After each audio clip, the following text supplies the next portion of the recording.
Greetings and salutations. Grace unto you and peace from God our Father and the Lord Jesus Christ. This is Wesley Webb, pastor of the Grace Baptist Church in Greater Downtown, Metropolitan McBee, South Carolina, and welcome to the Higher Grounds Podcast and today's morning minute meditation. Now, let me read a few verses to you, and I want to share a thought that I had. Genesis chapter 39, verse 11 through 19. You know the story. The Bible said, and it came to pass about this time that Joseph went to the house to do his business. There was none of the men of the house there within. And she caught him, Potiphar's wife, caught him by his garment, saying, Lie with me. And he left his garment in her hand and fled and got him out. It came to pass when she saw that he had left his garment in her hand and was fled forth, that she called unto the men of the house and spake unto them, saying, See, he hath brought in an Hebrew unto us to mock us. He came in to me to lie with me, and I cried with a loud voice. And it came to pass when he heard that I lifted up my voice and cried, that he left his garment with me and fled and got him out.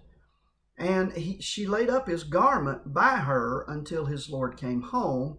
And she spake unto him according to these words, saying, The Hebrew servant which thou hast brought unto us came in unto me to mock me. And it came to pass, as I lifted up my voice and cried, that he left his garment with me and fled out.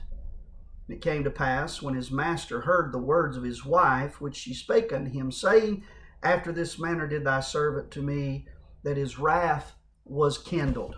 Now, I read all of those verses just to get to a point here. So let's approach these verses a little differently. We usually read these verses, we focus on Joseph, how he lost his coat, but he kept his character.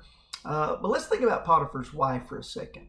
Have you ever noticed how she accepted zero responsibility for what happened?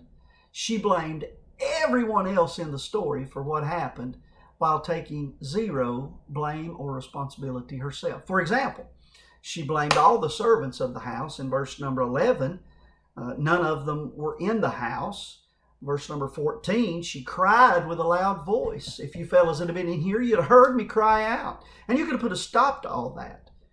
She blamed Joseph in verse number 14. She said that this Hebrew mocks us. He tried to lie with me. She's blaming Joseph. She even blamed Potiphar. She said in verse 17, the Hebrew servant which thou hast brought into us.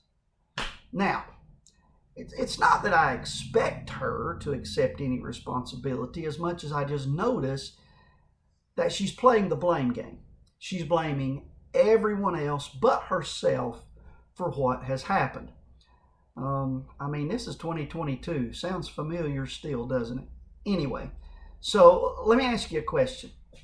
Have you ever heard anyone ever say anything good or positive about Potiphar's wife? Me neither.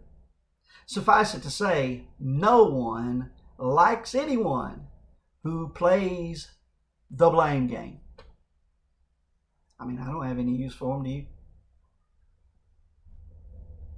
Just own it. Just whatever it is, just own it and move on. Well, that's all for today's morning minute meditation. Y'all have a great day, and remember, it is what it is.